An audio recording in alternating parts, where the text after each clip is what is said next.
específicamente en el numeral 9, donde lo identifica ampliamente. Tenemos que identificar en primer lugar que lo hace con bastante amplitud la Constitución al referirse al tema de la responsabilidad del Estado. Y al referirse a la responsabilidad del Estado abarca un sinnúmero de temáticas, ¿ya? Y generaliza al respecto de esta, y se refiere a que el Estado es responsable de todo lo que sus servidores públicos hacen. Si hay una mala prestación de servicios de salud, el Estado es responsable. Si hay una mala prestación de servicios educativos, el Estado es responsable. Y sobre esa responsabilidad, el Estado tendrá que indemnizar a las personas que por efecto de esta deficiente prestación de servicios públicos se pueden ver afectados. En este aspecto, las consideraciones a lo que podría llegar a ser la responsabilidad del Estado están especificadas en lo que establece el mismo texto constitucional en el artículo 226, que especifica cuáles son los principios de lo que es la administración pública y que destaca entre ellos lo que es la eficiencia, la eficacia, la calidad, la calidez, en la que referimos también a la Universidad Técnica de Machala en la prestación general de los servicios. En este sentido, en el cambio de modelo del Estado como Estado garantista, el Estado adoptó una posición más radical en lo que respecta a la responsabilidad, en la responsabilidad indemnizatoria por la deficiencia en la prestación de servicios. En este caso, antes del 2008, el tema de la responsabilidad, si antes estábamos aplicándonos a la legalidad y la Constitución era algo en segundo plano, una norma que no se podía observar, era letra muerta, como decíamos anteriormente, poco podríamos hacer a lo que respecta a la responsabilidad del Estado. Pero en este aspecto, como el Estado asumió un rol garantista, el rol en el que las condiciones en las que deben ejercerse los derechos es un deber primordial del Estado, como lo marca la misma norma que acabamos de citar, en ese aspecto el tema de la responsabilidad se vuelve un eje central de lo que es el estado del funcionamiento y de todo lo que van a ser las actuaciones de los funcionarios públicos, y que se encuentran precisamente establecidas en el siguiente artículo del 227 de la misma Constitución, y que dice que como funcionarios públicos, en este me incluyo por ser profesor de una institución pública, en lo que respecta a las atribuciones y competencias que se encuentran establecidas en la misma Constitución y en la ley. Es decir, para este efecto, contrario a lo que decía el primer comente al respecto de los postulados de Ferraioli, en lo que respecta al derecho público, no vamos a atendernos a lo que no dice la norma como algo que no está prohibido, sino que solamente podremos hacer lo que la norma nos permite específicamente bajo el principio de legalidad y juridicidad en la que debemos tener todos los funcionarios públicos. En ese aspecto hay una idea que nos ronda y que nos lleva al tema a tratar, y que es precisamente el tema de la aplicación de la juridicidad y la legalidad al respecto de la responsabilidad del Estado. A pesar de que el texto constitucional ampliamente especifica que el Estado es responsable por todas las deficiencias, ¿ya? Especifica de manera general cada una de cómo y en qué condiciones será responsable.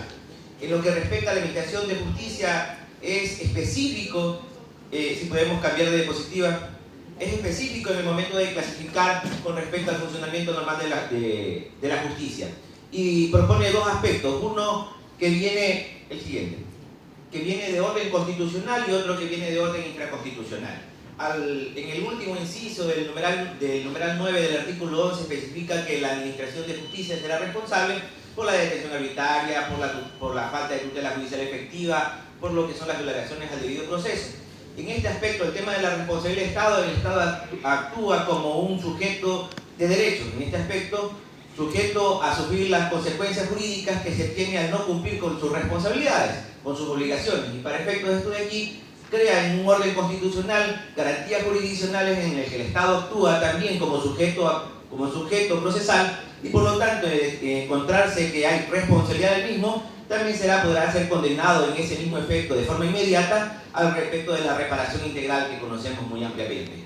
En este aspecto no hay una mayor incidencia porque el procedimiento constitucional está claramente especificado en el texto, en la misma Constitución y lo que desarrolla la Ley Orgánica de Garantías Jurisdiccionales.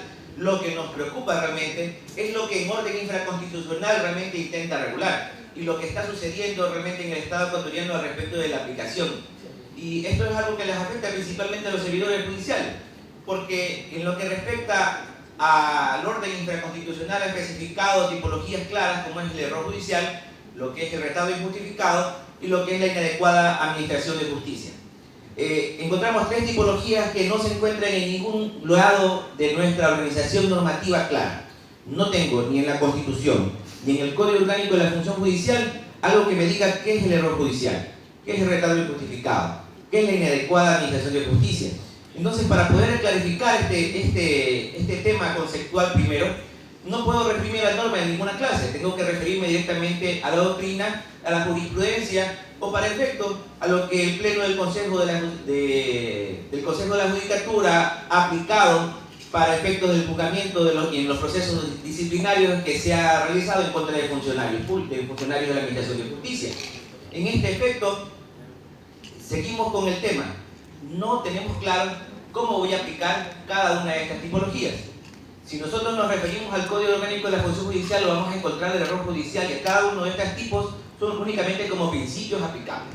Pero si nos referimos al artículo 109, que ya se refiere a las infracciones susceptibles en este caso de destitución, van a especificar algunas faltas disciplinarias, no precisamente las que están especificadas aquí, un poco más allá, claro, en el propio orden de la capacidad legislativa que tuvieron las asambleístas en ese momento para realizar la reforma, pero lo que nos llama la atención es el literal 7, que se refiere al error inexcusable. Cuando se refiere al error inexcusable, se refiere que esta aplicación se dará a jueces, a fiscales y a defensores públicos. Pero hay que aclarar una cosa. El tipo jurídico que explica ahí dice error inexcusable. No habla sobre el error judicial, no habla sobre inadecuada administración de justicia, ni habla sobre retardo injustificado. Habla sobre el error inexcusable. Es decir, que ha creado un tipo completamente distinto. Porque no podemos en ningún caso decir que el error inexcusable se refiere al error judicial. Si nosotros nos referimos a la doctrina, vamos a darnos cuenta que el error judicial claramente se encuentra identificado para actividades judiciales precisamente. Si nosotros nos referimos igualmente al texto constitucional y que se refiere a las actividades judiciales, en el artículo 172 se refiere que la actividad jurisdiccional le corresponde exclusivamente a los jueces. Es decir, que el error judicial como un tipo de infracción disciplinaria sería únicamente imputable a un servidor judicial que ejerce facultades jurisdiccionales, en este caso son únicamente los juzgadores. Sin embargo, podemos observar que la mayoría, en todos los procesos disciplinarios, jueces, defensores públicos, fiscales e inconcebiblemente incluso secretarias auxiliares de la función judicial pueden llegar a ser sancionadas por este tipo.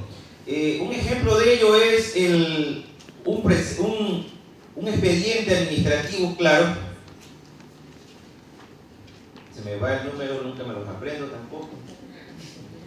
El expediente MOT 7222 UCD 011. En este expediente que se dio en Babahoyo, en este expediente administrativo, el Pleno del Consejo de la Judicatura destituye a la jueza que actúa y también destituye a la secretaria bajo la aplicación del error inexcusable. No solamente lo toma el fiscal, al defensor público y al juez, sino que además lleva con ello también al servidor público, no judicial necesariamente, no necesariamente que haya realizado actividades judiciales. Entonces es inconcebible bajo este efecto que podamos entender de que el error inexcusable es un tipo nuevo, no especificado ni en el texto constitucional, no determinado ni en el mismo Código Orgánico de la Función Judicial, para sancionar disciplinariamente a todos los funcionarios públicos. Los vacíos legales que se pueden determinar dentro de esta norma implica algo muy claro, lo que les decíamos hace un momento. No es posible que el Pleno del Consejo de la Judicatura aplique una figura contraria al principio de legalidad, contraria al principio de curiosidad, aumentando sus competencias y violando derechos constitucionales. Para efectos de este trámite, de este expediente administrativo específicamente, que luego la Corte Constitucional lo declara obviamente inconstitucional dado la arrogación de competencias que hace el Pleno de la Corte, es la misma Corte quien cometió el error judicial, ¿o me equivoco? Porque ellos fueron los que interpretaron mal la norma, y es precisamente como lo dice en su publicación Edorta Cabrera Mendoza, y nos especifica al respecto de esto de aquí. Les leo. Importa precisar que el supuesto de error judicial, a efectos indemnizatorios, debe reservarse las resoluciones judiciales que implican lo esencial de tal actuación, la interpretación y la aplicación del derecho. Y en este aspecto, el mismo Pleno del Consejo de la Judicatura fue el que interpretó mal y aplicó mal el derecho, y sin embargo no han sido, en este caso, observados por el error cometido. Esta situación, este ámbito de aplicación de de la responsabilidad del Estado, de los diferentes tipos en los que el Estado podría llegar a ser responsable, nos genera en realidad más dudas. Yo no vine a darles respuesta, vine a darles más dudas de lo que realmente está o podría estar pasando en nuestro ámbito de trabajo. Entonces, los planteé aquí. ¿Cuál es el ámbito de aplicación del error judicial? Pues no se encuentra determinado en ninguna infracción. Tenemos entonces que el error inexcusable que se encuentra determinado como falta disciplinaria es el error judicial, es otro tipo que es el error inexcusable o es un error judicial inexcusable. Dada la falta de determinación, no lo podemos aplicar. En todo caso, dado que la doctrina nos explica que el error judicial se limita a las actuaciones de la Administración de Justicia, pero el error inexcusable nos dice que todos los que están en la Administración de Justicia, dado los referentes jurisprudenciales que se han venido alimentando de lo que es los procesos que se han llevado aquí en el pleno de la Corte, en el pleno del Consejo de la Judicatura, nos lleva a concebir que el error inexcusable es una figura distinta que abarca otras cosas, pero la Constitución no se refiere al error inexcusable, sino que se refiere a la inadecuada administración de justicia.